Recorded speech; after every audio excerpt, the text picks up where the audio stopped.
Welcome to Bed Crime Stories Podcast. I'm your host, T. To my bed crimers, hi, how are you? I hope you're doing well. To anyone new here, a warm welcome. Thank you for checking out the channel.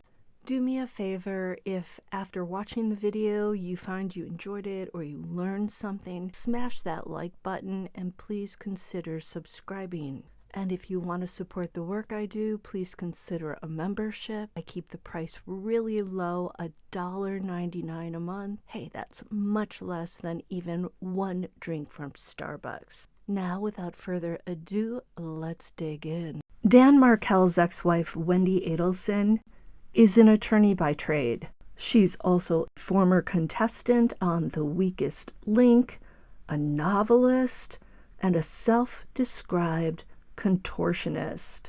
At least that's what her bio on Amazon says. Now, I'm assuming by contortionist, Wendy is referring to being exceptionally flexible when it comes to her body. But I can't help thinking that this could be her also unconsciously leaking some truth that maybe isn't so flattering. And that truth is that she's able to present very convincing false facades. Another way to put it, she's really good at faking feelings and manipulating other people. Here are examples of Wendy's superpowers, which are her ability to manipulate and deceive. Dan Markel's mother, Ruth, said that Wendy, when the Markels first met her, presented herself as a loving, kind, and warm woman. There were no signs of someone who would later become cruel and vindictive. When Wendy was secretly planning to move out of the marital home in Tallahassee, Florida, while Dan was away in New York City, Wendy was simultaneously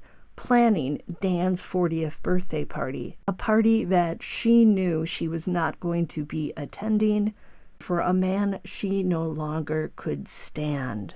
And contrary to popular belief, Dan did not see this coming. That's why he described it as his Pearl Harbor, a surprise attack. Wendy had to have been very sneaky when she and her parents were planning this move, because Dan had no clue. Hearing how Wendy didn't ask her parents about how her brother Charlie was doing after he was found guilty, and she didn't drive to see her parents that day either to make sure that they were okay. I mean, she has said in court that she has a very good relationship with her parents. All of this makes me wonder if Wendy has been manipulating her parents and her brother Charlie for years, especially when it comes to Dan Markel. She had to have been telling them how unhappy she was married to him and all the things that she said he did to make her miserable.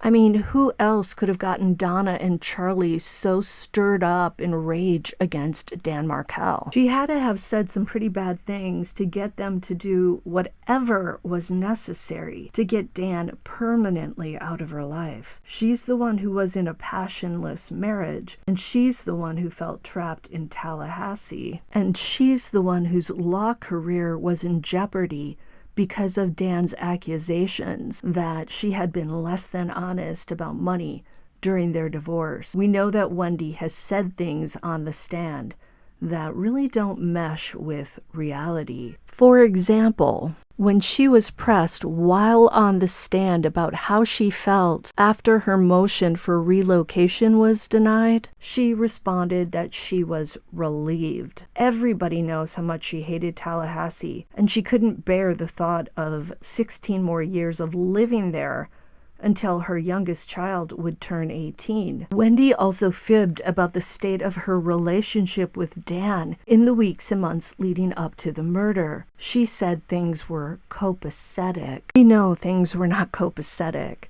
She hated the guy and she wanted him out of her life, and she didn't want to be trapped in Tallahassee because of Dan Markel.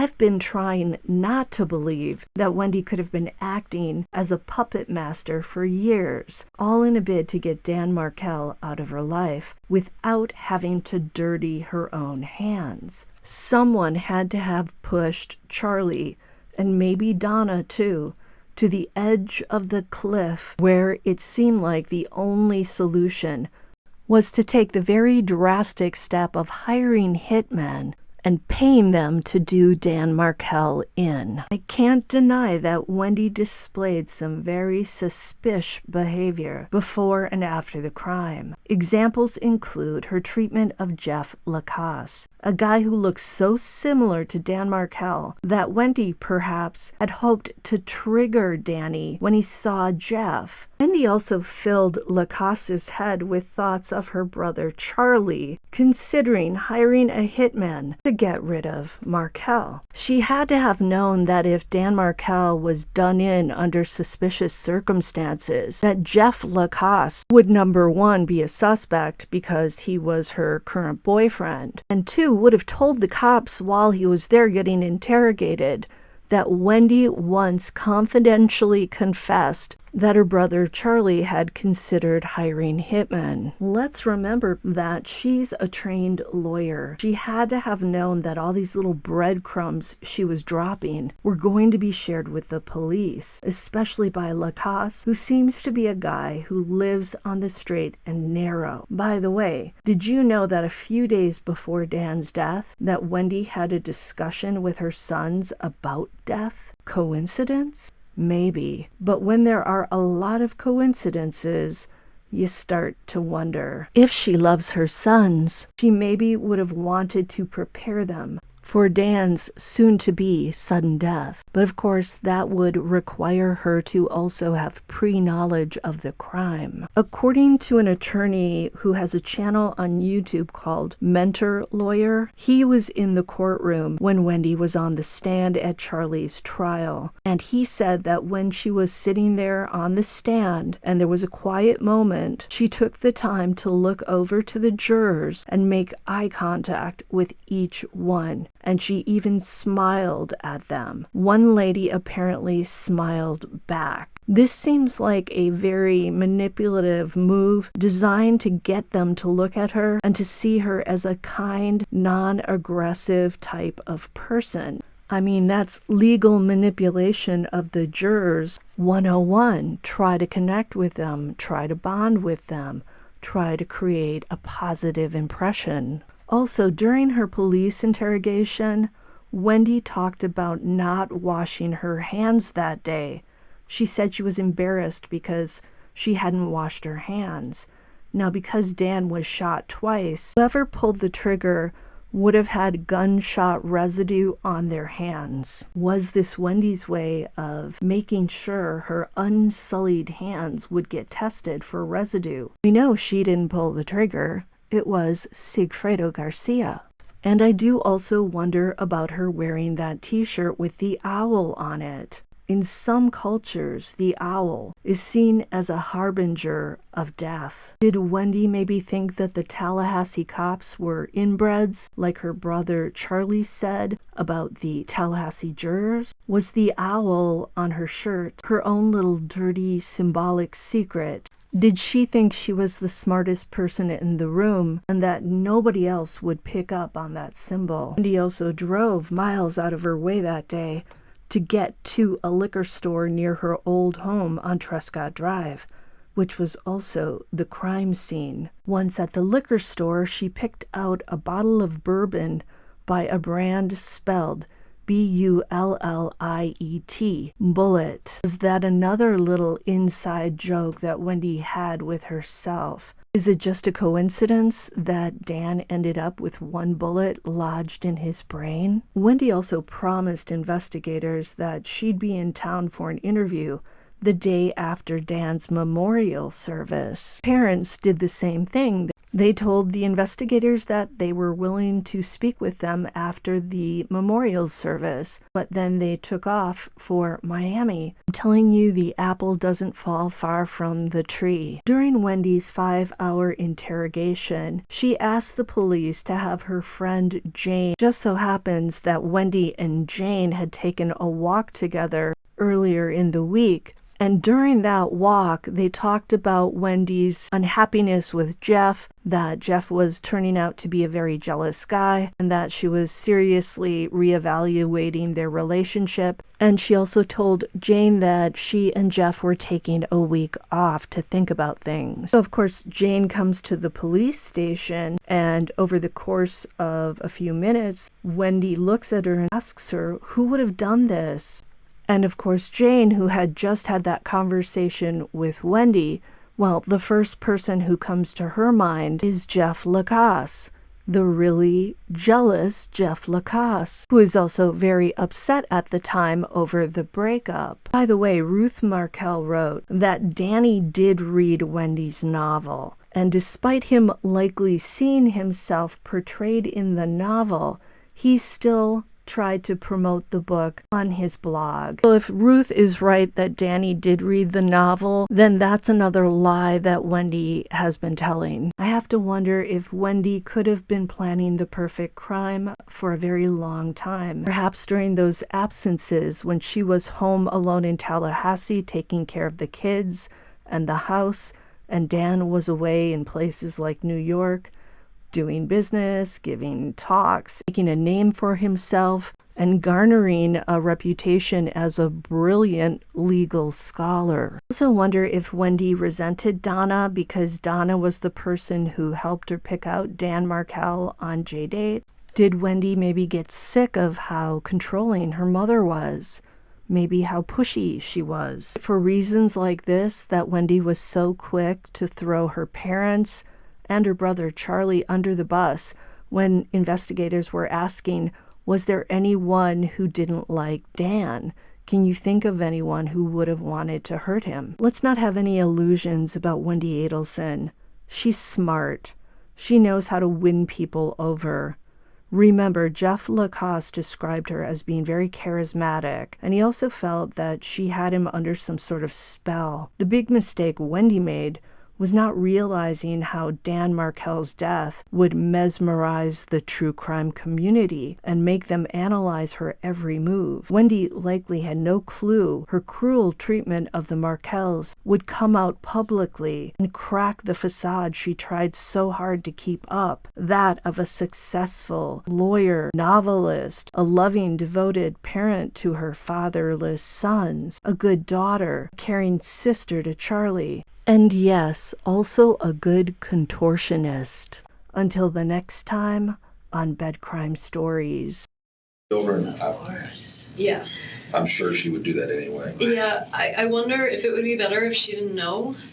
Like if you, That's I mean, just so that because she's gonna be down. Like, what if she can't then drive and go get the boys? Like, okay, but let me just say to you, I didn't know anything when I came here.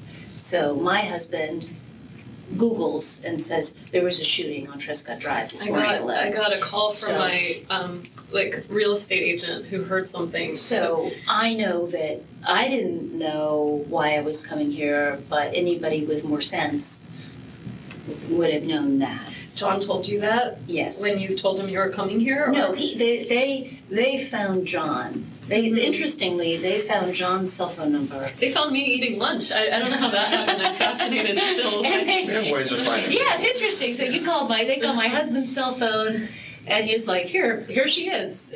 Talk to her. And they said, you needed me at the police department, so I came. Right. It was not a... What did you think I needed you for? I wasn't thinking it was good news, but I didn't, my thought was that Danny had probably assaulted you.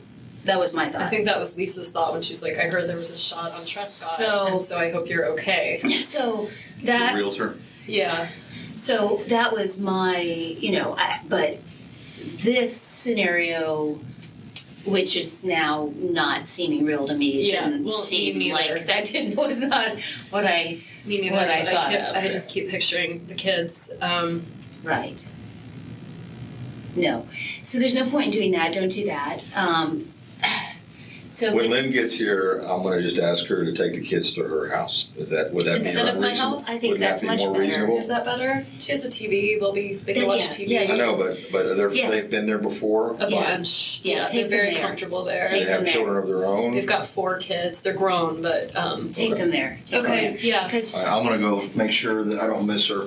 Okay. thank you. Lynn Grossman, right? Mhm. This is Sarah, by the way. Hi, Sarah. Are you a victim advocate? I am.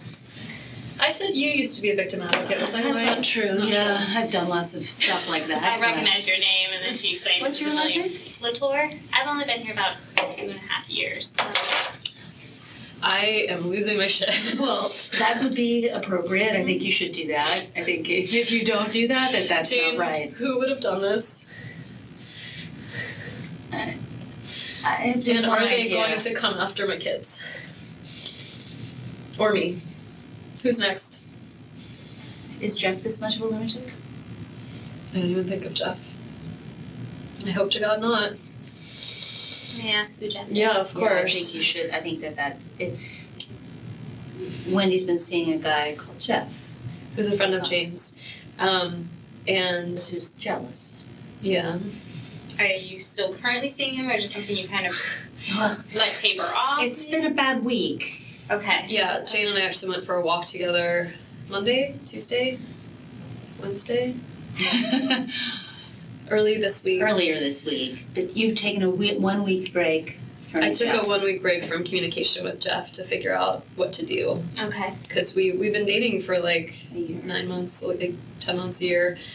And when you use the word dating to you, is that's my boyfriend, or is it more of just dating, like the casual? Okay. Yeah. No, like, he was my boyfriend and involved with the kids, and I mean, yeah. And we had kind of a fight recently, and he's been trying to get back together, and I didn't know if I wanted to, and so he actually, the morning that I gave that talk, my boys were there and Jeff was watching them, so I could give the talk. Like, Jane, do you think I have to tell them about him? I think you guess. have to tell them about him because that is the only, God forbid. the only thing that I can imagine related to you, related to Danny, would be The only Jeff. thing I could come up with was like his girlfriend Amy is recently divorced, separated, not really divorced. Like, Sure. So what if- either of those people. Like the jealous boyfriend types. Like, what if the ex-husband? Right, totally. And you know that this divorce has been very stressful, and Jeff has been very stressed out by the stressfulness of your divorce. I mean, what am I? I mean, I'll tell them this, right? Like, can you tell? Mm-hmm. And when Investigator Ison comes back, you guys can just, say, and he'll ask all the questions that investigators ask that I don't think of very often because I'm a victim advocate and I don't think of Right, things. but I think you do have to tell about him. Yeah, I wasn't. You weren't Not thinking telling of him. on purpose. No, I'm sure. Yeah. I'm sure.